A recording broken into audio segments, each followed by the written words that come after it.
Thank you, Honorable Speaker, and let me take this opportunity.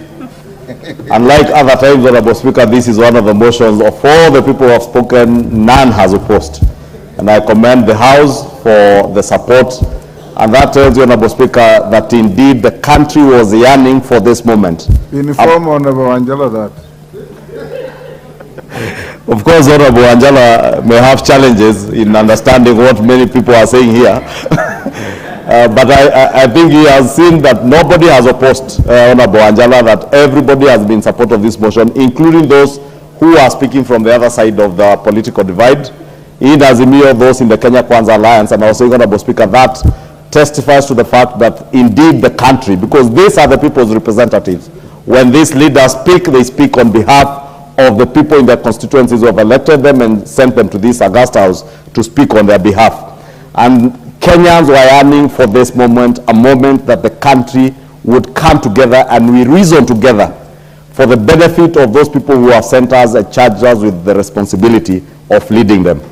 I want to assure the House, Honorable Speaker, that with my brother, the Honorable Pio Andai, and our brother, the Honorable, His Excellency, Honorable Kalonzo Musyoka, and the rest of the team, we shall endeavor to ensure that we consider all matters that will be before us in a very objective manner, in the best interest of the country, and as we have said, in line with our constitutions, not our constitutions, Honorable Speaker, the rule of law and all the established laws, and with due respect to all state organs, including other arms of government. We shall not in any manner seek to undermine any other arm of government. And I like what the Honorable David Ocheng asked us to do, that we must also take this opportunity to buttress the importance and the mandate that Parliament is charged with.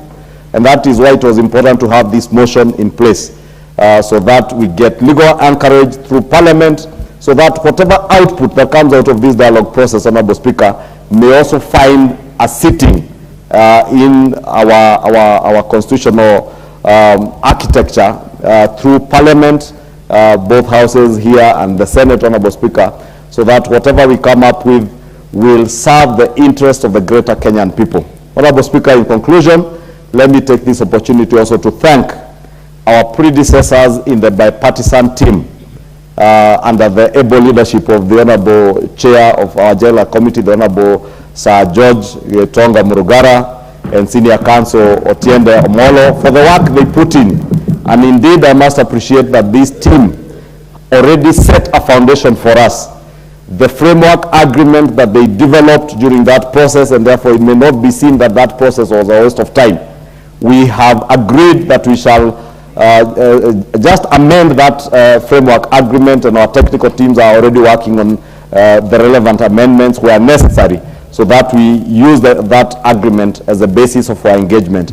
And I take this opportunity, Honorable Speaker, on behalf of the House, on behalf of the people of Kenya, to thank that bipartisan team that also put in many hours of their time. You know, Honorable Speaker, when members of Parliament gather together, it is always assumed that there are sitting allowances.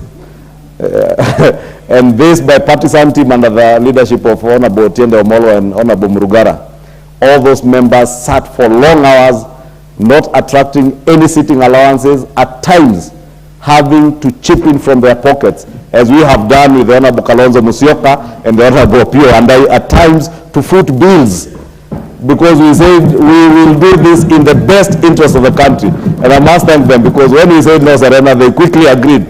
And we now meet at a public place in the Bomas of Kenya, and as many members have noted, the motion allows us to be able to collect views from other stakeholders, and we will endeavor to do that. With those many remarks, I thank you all, and I beg to reply. Thank you. Honorable members, I'll now put the question, which is that aware that Article 1(1) of the Constitution provides that all sovereign power belongs